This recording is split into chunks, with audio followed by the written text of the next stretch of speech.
না, আপনি বলেন আপনার সাথে কি ঘটনা ঘটছে এটা বলেন। আমার কাছে কি করছে আপনি বুঝতেছেন? বলেন একটু বলেন। বলার কিছু নেই আমার।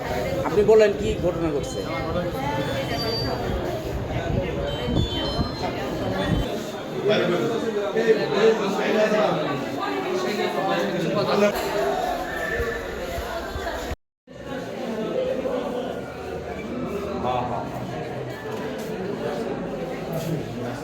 ভিতরে ভিতরে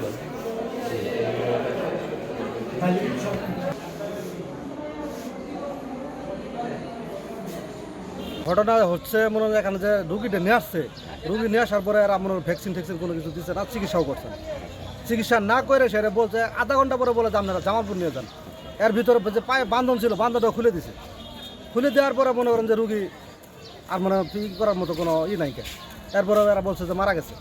এই ঘটনা হয়েছে। এরপরে ডাক্তার এদের চিকিৎসা মনে করেন যে কোনো রুগী আসলে পরেই সমস্যা।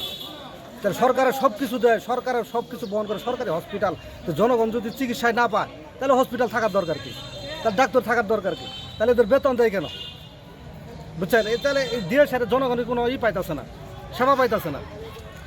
কে মনে করেন যে এখানে আসছে, আসার পরে ডাক্তার বলছে যে আশাকে ধরছে, এরপরে কথা কাটাকাটি হয়েছে, একটু বলছে যে ভুল চিকিৎসা করছে এটুকু, এছাড়া কোনো কিছু হয় না। তারপরে বাইরে আসছে সবাই।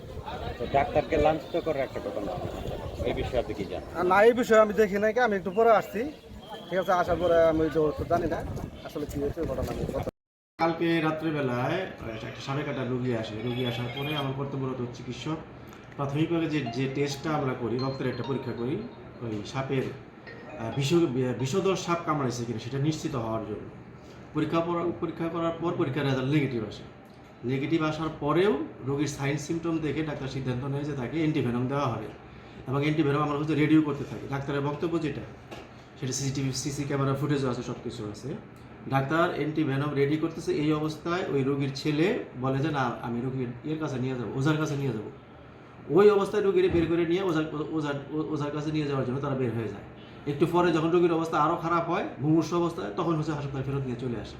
আর একটা মুমূর্ষু একটা সাপে কাটা রোগীকে তো আমরা আইসিইউ সাপোর্ট বাদে হচ্ছে অ্যান্টিভেনম ভ্যাকসিন দিতে পারবো না, যার কারণে রোগীকে তাড়াতাড়ি হচ্ছে আপনার রেফার করা হয়, জামালপুর সদর হাসপাতালে রেফার করা হয়।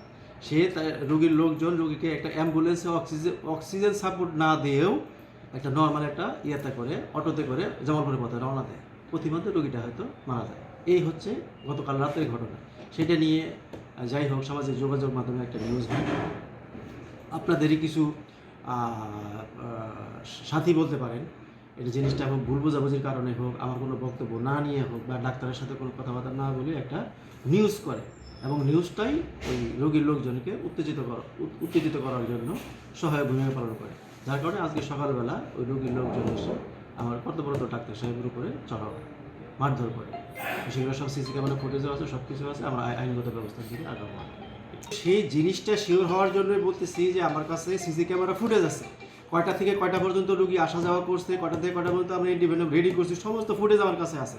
আচ্ছা, এটা তো হচ্ছে কেউ অভিযোগ করলে তো আমি তাকে ফেলে দিইনি, এবং এমনকি আমার পর্যন্ত তারা লিখিত কোনো অভিযোগও নিয়ে আসেনি। তো এইভাবে যদি একটা হাসপাতালের লোকজনের উপর যদি লোকজন চড়া হতে থাকে, আমি তো সেবা দিতে পারবো না। তো হ্যাঁ,